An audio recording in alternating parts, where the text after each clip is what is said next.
Please welcome to the stage the 45th and 47th President of the United States, Donald J. Trump.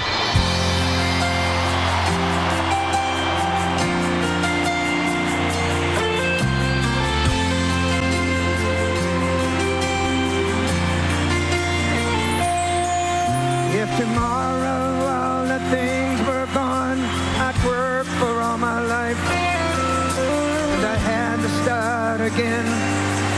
Just my children and my wife. Thank my lucky stars to be living here today. 'Cause the flag still stands for freedom, and they can't take that away. And I'm proud to be an American, where at least I know I'm free. And I won't forget the men who died, who gave that right to me.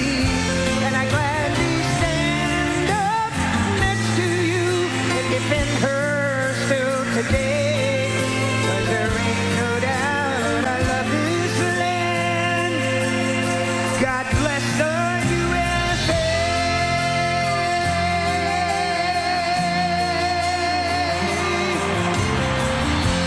For America, for Charlie Kirk.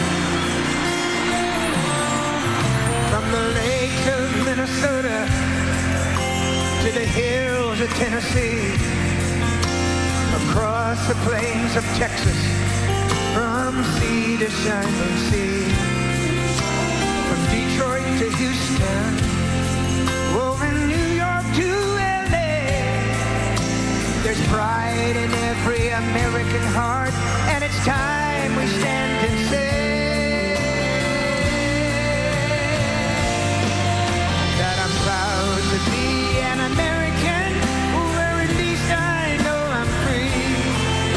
And I won't forget the men who died, who gave that right to me. And I gladly stand up next to you and defend her still today. 'Cause there ain't no doubt I love this land. Sing it! God bless the USA.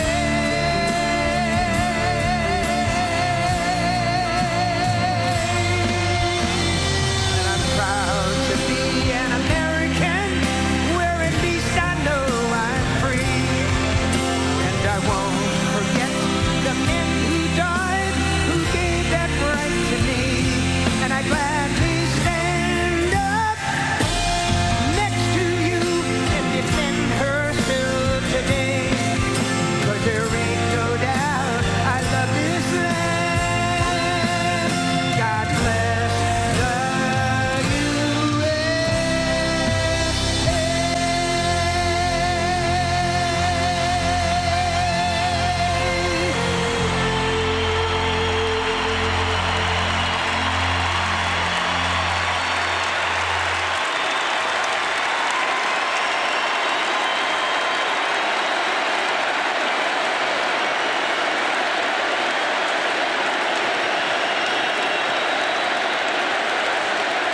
Well, I want to thank you very much, Lee.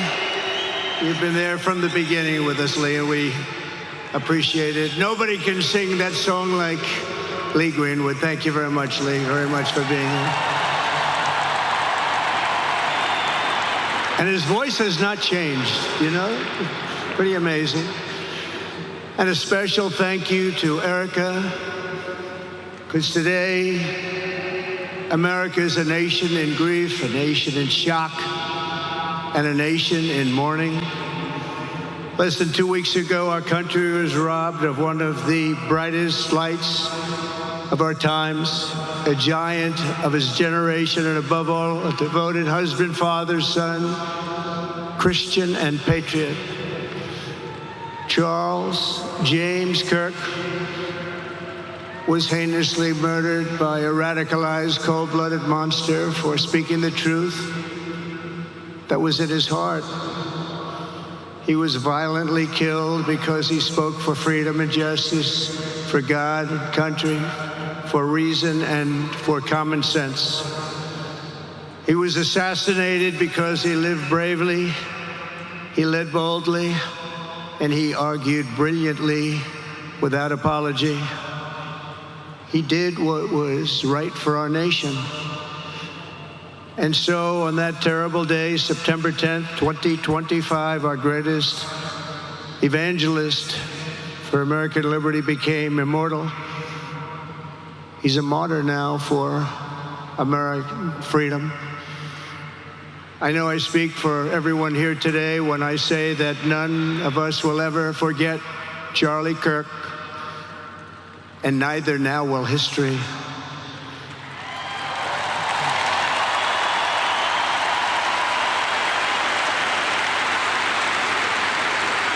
Because while Charlie has been reunited with his Creator in heaven, his voice on earth will echo through the generations, and his name will live forever in the eternal chronicle of America's greatest patriots. He will live forever. To Charlie's incredible and beautiful widow, Erica, we know the weight of this monumental loss is almost unbearable.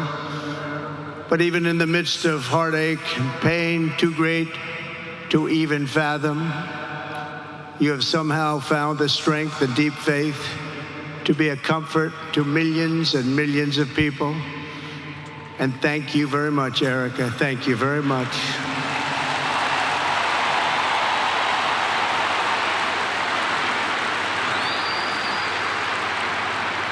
Today, an entire nation wraps its loving arms around you and your beautiful children. We share in your immense and overwhelming sorrow, and we vow that we will do everything we can to ensure that your children grow up in a land where their father is honored and revered as a great American hero. That's what he is.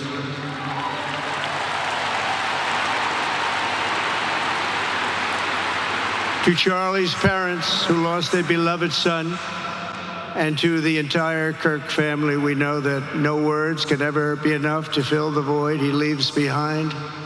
That's a void that just can't be filled. But I hope the extraordinary outpouring of emotion over these past 11 days has comforted you with the knowledge that your son brought more good and love into this world in his 31 short years than most people, even very, very successful people, can bring in a lifetime.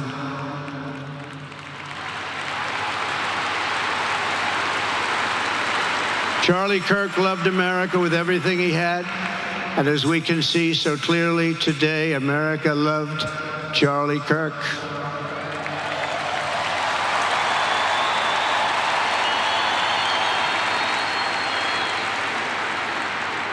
And he could always draw a big crowd. Look at this today. Look at what's gone on. This is a big crowd.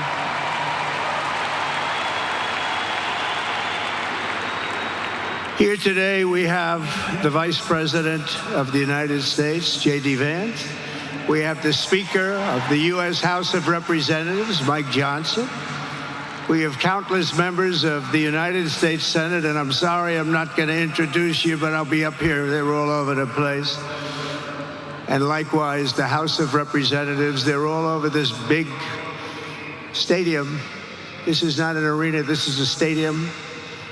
Our great cabinet and this stadium packed with rafters of people, not to mention the one across the street that also has tens of thousands of people, and they're watching us on screen right now.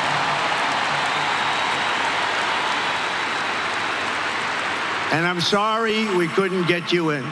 If anybody would like to give up your seat, please walk across this way. But this is like an old-time revival, isn't it? An old-time revival.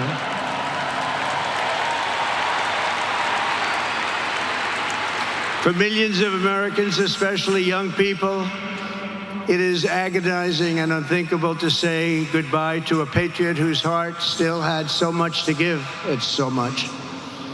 Raised in the suburbs of Chicago, Charlie was filled with a patriotic spirit from his youth, and he was an all-American in everything he did. And one of the last things he said to me is, "Please, sir, save Chicago. We're going to do that. We're going to save Chicago from horrible crime.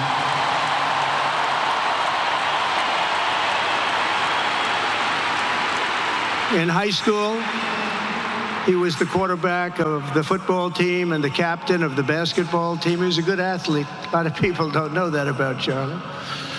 He was an Eagle Scout who spent his school lunch breaks listening to another champion for liberty, somebody that he greatly admired, Rush Limbaugh.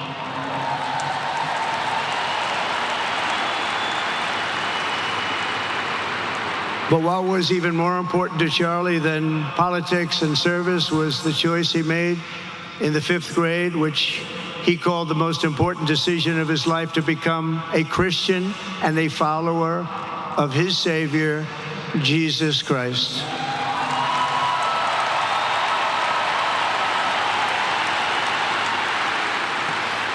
Inspired by faith and his love of freedom, Charlie did something remarkable when he was just 18 years old. On the advice of a mentor who told him to put off going to college because he was doing so well, he devoted his life to converting young people to the conservative cause. How did he do? Take a look. How did he do?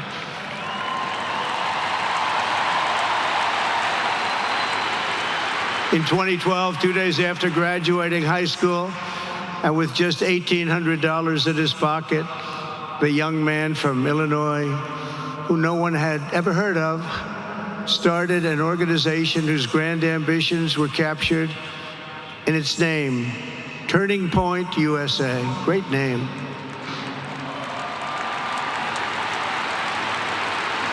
And I have a feeling it's going to be bigger and better than ever before. Does that make sense? It's going to be bigger and better than ever before. Look at what's happening. 12 years ago, Charlie walked onto his first college campus, the very liberal University of Wisconsin at Madison. He set up a card table and put up a sign with 3 words: "Big government sucks." Could you believe that? That's Charlie. That day, Charlie talked to every student who approached him, most of whom were probably quite a bit older than he was. Finally, after many hours, he found the first ever Turning Point chapter leader. His first year out of high school, Charlie traveled 300 days raising money and taking his message to campuses all over the country. He lived out of his parents' basement, and they actually loved having him there. They loved Charlie. Everybody loved Charlie. And on the couches of friends and supporters, he lived off couches for 2 years, 3 years. Then life started getting a little bit different, but he was always the same. For 5 years, he refused to take a paycheck, but day after day, he worked from 5 a.m. in the morning till 11 p.m. in the evening, always. His staff remembers that he wore Walmart jeans and T-shirts from the Goodwill store. Remember the Goodwill store? It wasn't easy, but Charlie wasn't in it for money at all, never has been. Money was never his thing. He was always in it for the mission. As he liked to say even back then, we have a country to save. Just what he did. He'd call me all the time, "Sir, we have a country to save." I said, "Charlie, thanks very much for telling me that. I appreciate it." Charlie volunteered for my 2016 campaign and traveled the nation with my son, Don and Eric. I got to know him very well and saw immediately that Charlie was actually a master builder of people. It was Charlie who first started organizing young black conservatives hungry for support and leadership. It was Charlie who stood up for persecuted Christians and Jews on college campuses. It was Charlie who helped bring online censorship, free speech, and cancel culture to the fore of our political debate. He was right up there with me. It was Charlie who helped unite MAGA and You know what MAHA is? That's right, Make America Healthy Again. And tomorrow we're going to have one of the biggest announcements, really medically, I think, in the history of our country. We're going to be doing it with Bobby and Oz and all of the professionals. I think you're going to find it to be amazing. I think we found an answer to autism. How about that? Autism. Tomorrow, we're going to be talking in the Oval Office in the White House about autism, how it happens, so we won't let it happen anymore, and how to get at least somewhat better when you have it, so that parents can help their child, their beautiful child. That's a big one. I've been bugging everybody over there, get the answer to that. You know, 20 years ago, 1 in 10,000 were born with autism. 20 years ago. The most recent survey says 1 in 12. How bad is that? That's for young boys, baby boys, but also girls, a little bit better. It's about 1 in 20. But we can't, because obviously there was something really wrong, and we think we know what that is. It's going to be, I think it's going to be one of the most important news conferences I'll ever have, and I look so forward to it.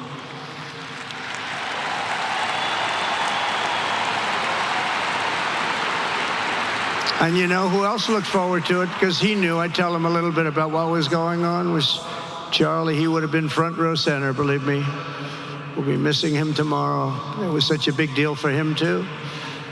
He brought together Donald Trump, Bobby Kennedy, right here in the great state of Arizona 1 year ago. Remember that? What a night, what a day that was. And it was Charlie who was among the first to speak to me about a man from Ohio by the name of J.D. Vance. Have you ever heard of him? He's doing a good job.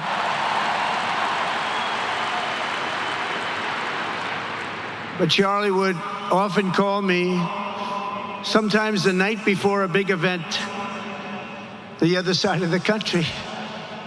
And he'd ask me, he'd say, do you think you could come and speak at the event? The following day, right?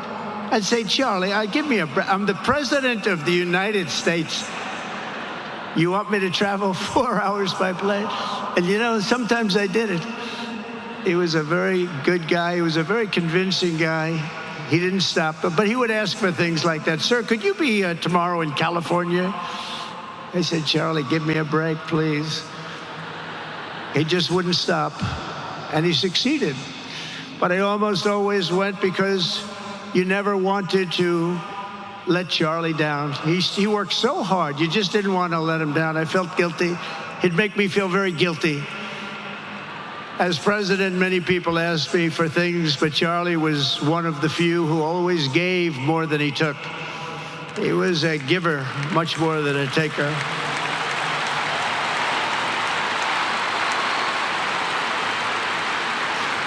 And no matter how big Charlie became, no one was too small for him to notice. He was good to everybody. Didn't matter. Several years ago, a fourth grader asked Charlie to appear on his podcast, which was probably only watched by the parents of that fourth grader. And Charlie, who was actually pretty hot at the time, to be honest, he agreed, and the boy asked for advice. Charlie replied, the left, I call it the radical left. I call it sometimes the radical left lunatics. But Charlie didn't say that. He called it the left. He was probably right, but I can't help it. I can't help it. So he said the left, radical left lunatics, may have all the money in the world, but they could never outwork me. I will wake up as early as I need to about himself. I will stay up as late as I need to, and I will never stop fighting for our country. And he did this until his dying breath. That's what he was doing. That's what he was doing. Think of it. Wow. What a horrible moment. I was in the Oval Office when I heard they came in, and it was like a surreal experience, a terrible, terrible. I had some very big people in the Oval Office, and I was in the midst of a very important conversation for our country. Big people, the biggest. And I said, you have to leave now. When they told me that, they told me in front of a group of very powerful people. I said, you have to leave now, right now, please. Right now. You have to leave. Go. By his own determination and skill, Charlie Kirk built Turning Point from his humble beginnings, the beginnings that nobody believed could ever end up something like this, into a great movement and a juggernaut of American politics. And, you know, we have a massive stadium loaded up with people, but he got tremendous crowds before he had this kind of horrible news and before we had to hear what happened so terribly. He delivered more than 250 speeches a year at over 200 colleges and universities, and that was at a time when it was not really vogue to go to colleges and universities if you were a conservative. It really took great courage. And we used to talk, and I said, you know, I think they're much more conservative than we know. And he agreed, but it just wasn't something that was happening because the radical left would do very bad things, very dangerous things. But Charlie set up chapters on 2,200 campuses and spoke at more than 1,000 churches. He launched a podcast and radio show that grew to an audience of 1 million Americans a day, one of the bigger shows on radio. And Charlie didn't just bring young people into the movement. All of a sudden, it started to grow by leaps and bounds. By 2024, we won more young people than any Republican candidate in the history of our country, including, for the first time, a majority of males under 30. Can you believe it? Remember when Republican presidential candidates would get 4%? No, we did unbelievably with young people. And he was a big, big factor. Unbelievable. But he made me work for it. Sir, you have to make a speech here. You have to make a speech there. But we did it, and we won, and our country is doing unbelievably well now. We had a country that was dead 1 year ago, and now we have the hottest country anywhere in the world. And Charlie helped us make it that. One of the great people. But through it all, the core of Charlie's message and his basic method never changed. It never really changed. He stayed the same person also. At every campus event, Charlie asked the people who disagreed with him to come forward, and instead of silencing them, he handed them a microphone and let them speak. And he'd convinced so many of them. It was a pretty amazing thing to watch, actually. Shortly before Charlie arrived on campus, the day he was assassinated, a staff member texted him that there were many critics and students who were opposed to his views, and rather strenuously in the crowd. And that actually made him feel good because he wanted to convince them. He understood. He really did. He understood what was right. And he was right about that. A lot of it was based on common sense, by the way. Charlie wrote back to the staff member saying, I'm not here to fight them. I want to know them and love them, and I want to reach them and try and lead them into a great way of life in our country. In that private moment on his dying day, we find everything we need to know about who Charlie Kirk truly was. He was a missionary with a noble spirit and a great, great purpose. He did not hate his opponents. He wanted the best for them. That's where I disagreed with Charlie. I hate my opponent, and I don't want the best for them. I'm sorry. I am sorry, Erica. But now Erica can talk to me and the whole group, and maybe they can convince me that that's not right, but I can't stand my opponent. Charlie's angry, looking down, he's angry at me now.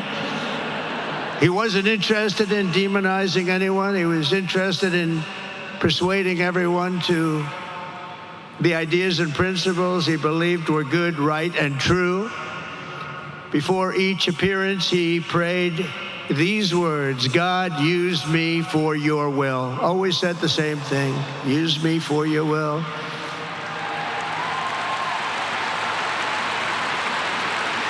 And that is exactly what God did.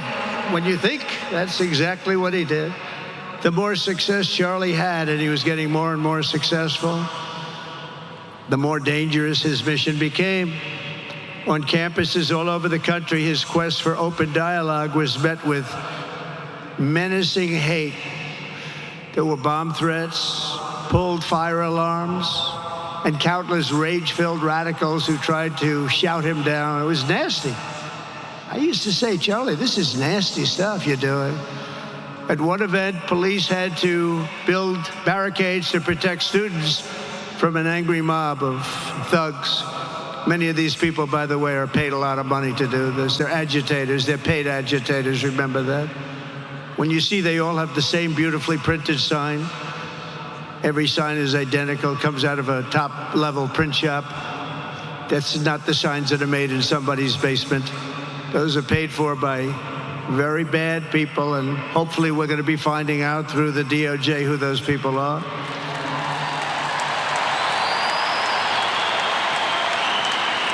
At another college, Antifa terrorists shattered windows, threw rocks, and tried to storm the building where Charlie was speaking.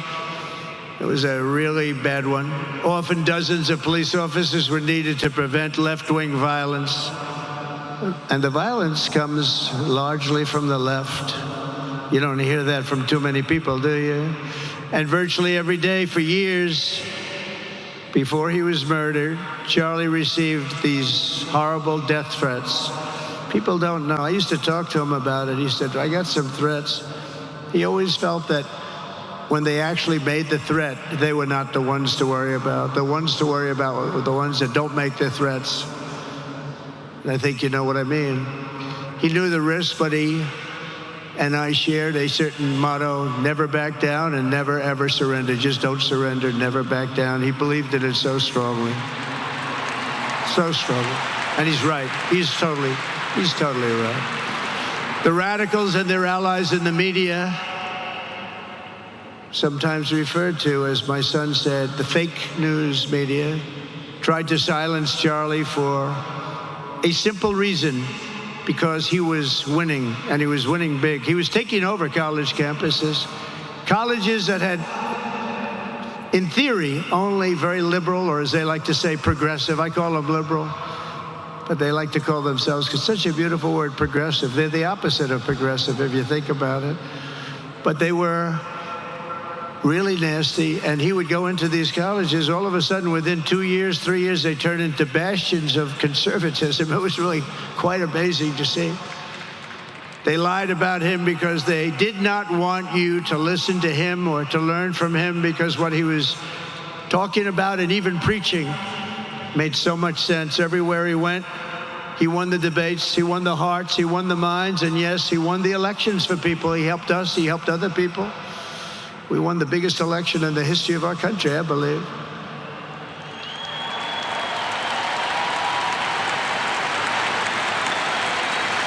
Charlie Kirk was without a doubt among the most influential figures in the most important election in the history of our country. The election of, that beautiful day, November 5th, 2024. Do you remember that day? It was 9 months ago. What a day that was. I mean, we had a pretty good day in the first one. And I must tell you, on the second one, we had a phenomenal day. But a lot of bad things happened. And now that's not even questioned. They cheated like dogs, but we got them back, didn't we, huh? Got them back. But we owe Charlie a profound and eternal debt of gratitude now. Just like Charlie and Erica made Turning Point hot, we are looking at a country that has the chance to attain a level like never before. Tariffs are making us rich again, richer than anybody ever thought was possible. And the only one challenging them are people that hate our country or foreign countries that are paying a price, because they did the same thing to us for years. They took advantage of us, but we're making money. We're becoming richer and richer, and we're taking care of our people better and better when we do that. And we can take care of other countries better and better, but we're doing unbelievably well. The tariffs have really been a hold. The election was big, but the tariffs, because of the election, came in. And remember, other nations do that to us. And Charlie understood that. He saw the money. He saw what was coming into our country, and we can use that for Medicare, Medicaid, Social Security, all of these things that we fight so hard for. And that's exactly what's happening. The numbers are incredible. When the news finally came out on election night last November that the race was officially won, came out pretty early in the night. Charlie was live on camera. In that moment, he was overcome with emotion. I've never seen him like this. He was so happy. For a long while, he said nothing. His eyes were filled with tears, and then he buried his face in his hands, and he started crying. That wasn't the Charlie I knew, but in thinking about it, it actually was the Charlie I knew, because he had a tremendous heart. He just wanted what was good for our country, and he saw us going in such a horrible direction. Lovingly, Eric, and this was so beautiful, Erica put a MAGA hat on to cover his bowed head. I like that very much. MAGA, we love. Does everybody love MAGA? Make America Great Again.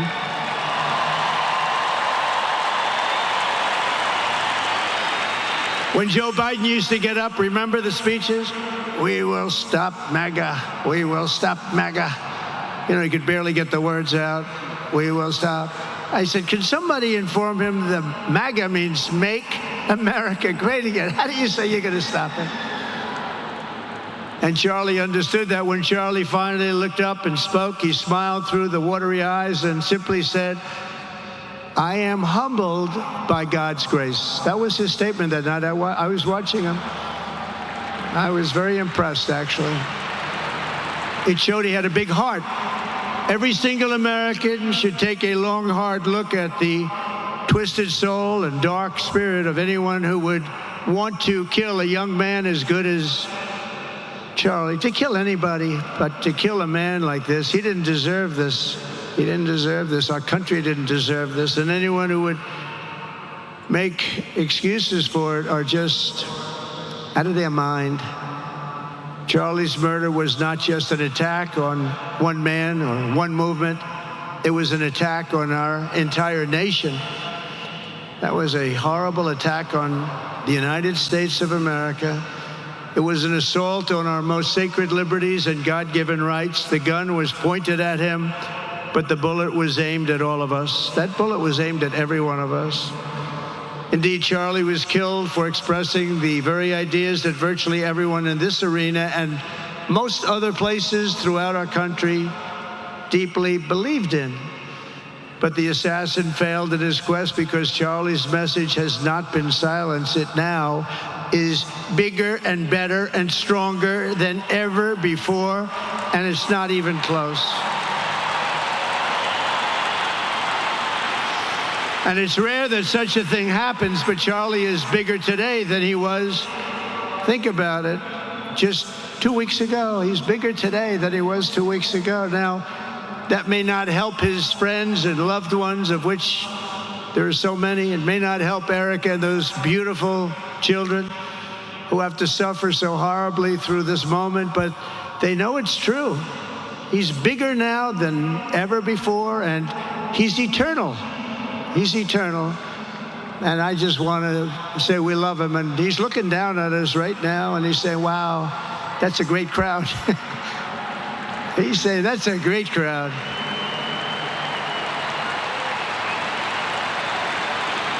And it's a great crowd of patriots. But that's why I will soon award Charlie the nation's highest civilian honor, the Presidential Medal of Freedom. It's the highest civilian honor.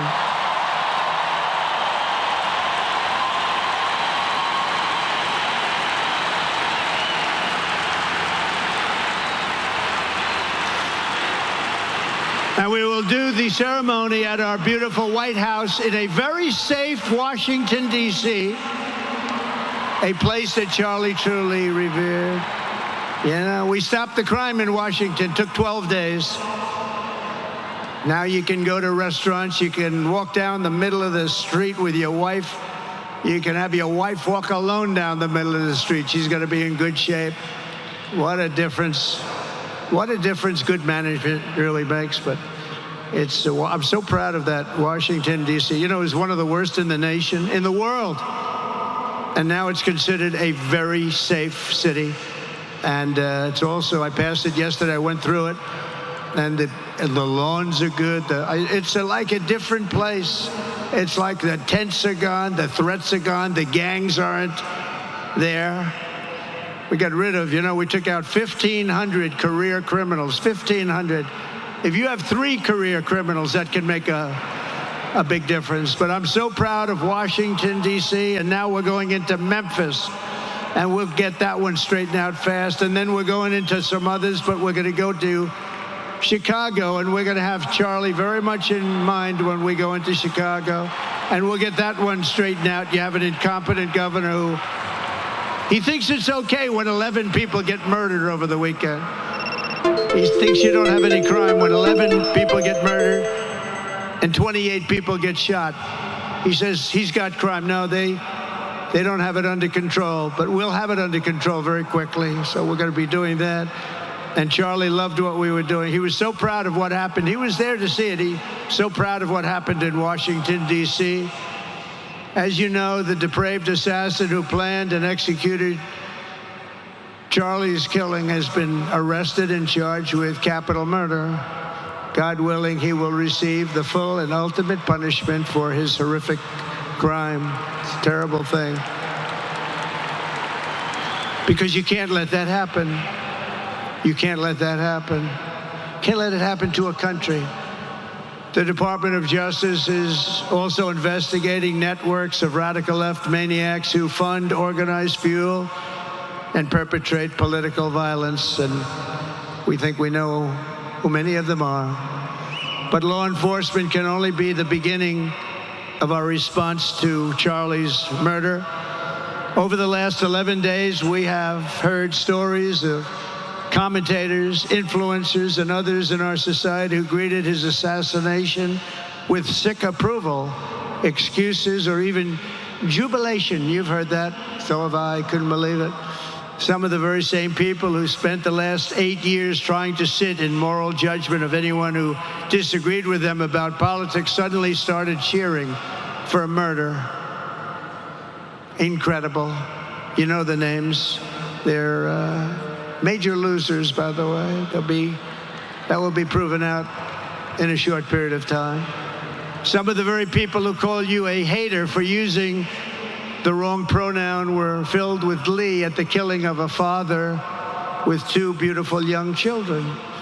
And the same commentators who this week are screaming fascism over a canceled late-night TV show where the anchor had no talent and no ratings. Last week were implying that Charlie Kirk deserved what happened to him. No side in American politics has a monopoly on disturbed or misguided people. But there's one part of our political community which believes they have a monopoly on truth, goodness, and virtue, and concludes they have also a monopoly on power, thought, and speech. Well, that's not happening anymore. We've turned that corner very quickly. Tragically, atrocities of this kind, and kind that we saw in Utah, of all places, are the eventual consequence of that kind of thinking. If speech is violence, then some are bound to conclude that violence is justified to stop speech. And we're not going to let that be justified. The tradition of reason and open debate that Charlie practiced is not a pillar of our democracy. In many ways, it's the basis of our entire society. It's the right and inheritance of every free American, the greatest legacy of the Enlightenment, and among the most treasured achievements of civilization. We will defend it at all costs, and we will carry forward the torch of liberty that Charlie Kirk held so proud and so high. He was so proud, and he did hold that torch high. We will never, ever let it fail. We will never let it fail. But we're going to raise it higher than ever before. It's going to be raised, and this is the beginning. Perhaps it should be no surprise that Charlie, who spent his life speaking with the critics of these traditions, ultimately became convinced that we needed not just a political realignment, but also a spiritual reawakening. We did. And we have to bring back religion to America, because without borders, law and order, and religion, you really don't have a country anymore. We want religion brought back to America. We want to bring God back into our beautiful USA like never before. We want God back.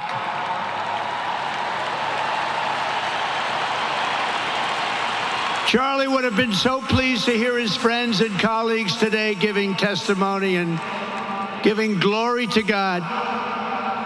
Within minutes of the gunshot in Utah, millions of Americans, young and old, heard the news and dropped to their knees and started praying. Even many who rarely prayed asked God for a miracle. Please, God, save Charlie. But although Charlie's time with us on earth has ended, those prayers for a miracle have already been answered. Look at what's happening. Look at what's happening. In the days since Charlie's death, we have seen how his legacy has touched so many millions around the world. In Calgary, Canada, thousands gathered at City Hall to sing the American national anthem and raise up posters with the name Charlie Kirk. In Seoul, South Korea, crowds gathered to wave American flags and shout, "We are for Charlie Kirk." His memory has been honored in the streets of Berlin, Warsaw, Vienna, Sydney, Madrid, London, Tel Aviv, and all over the world. So beautiful to watch. A man as far away as rural Australia texted a pastor, "I'm going to come to church tomorrow for the first time ever." The pastor asked, "Why is that?" The man replied, "Because of Charlie Kirk." Can you imagine? The lesson of Charlie's life is that you should never underestimate what one person can do with a good heart, a righteous cause, a cheerful spirit, and the will to fight, fight, fight. Have to fight. We're saving our country. And Charlie's a big factor, such a big factor. Charlie Kirk started with only an idea to change minds on college campuses, and instead he ended up with a far greater achievement, changing history. He changed history.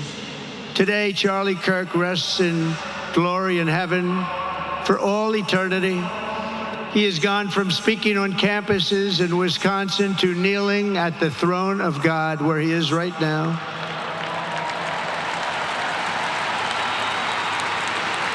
We grieve for the friend and leader that we have lost, but we go forward strengthened by his faith and bolstered by his courage and inspired by his example to defend the country he lived for the freedoms he died for, and the values in which he so deeply believed. He believed in values that we should all believe in. Charlie created something very special. It's called Turning Point USA. And under the leadership and love of Erica, it will become bigger and better and stronger than ever before.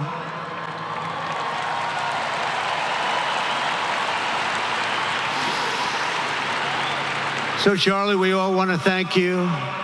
We want to say a very loud, God bless you, Charlie. God bless you for what you've done is incredible. And God bless Erica and the children. God bless the United States of America. And could I ask Erica, please come out. Erica, please come out. Thank you.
Thank you very much, everybody.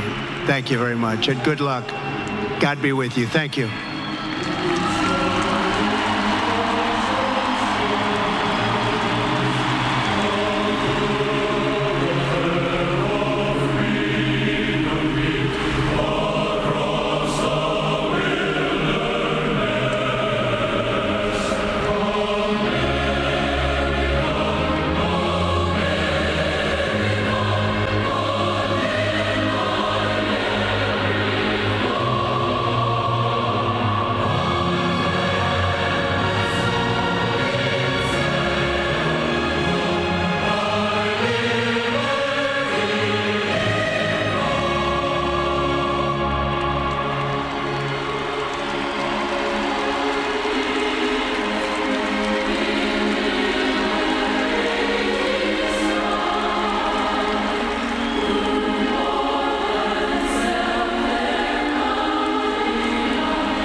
Alright everybody, I've definitely had this live going for quite a while. I love y'all, and I'll be back around, but I'm going to take a little break and just do some video uploads and different stuff. So I love y'all, and I'll catch you here in a bit.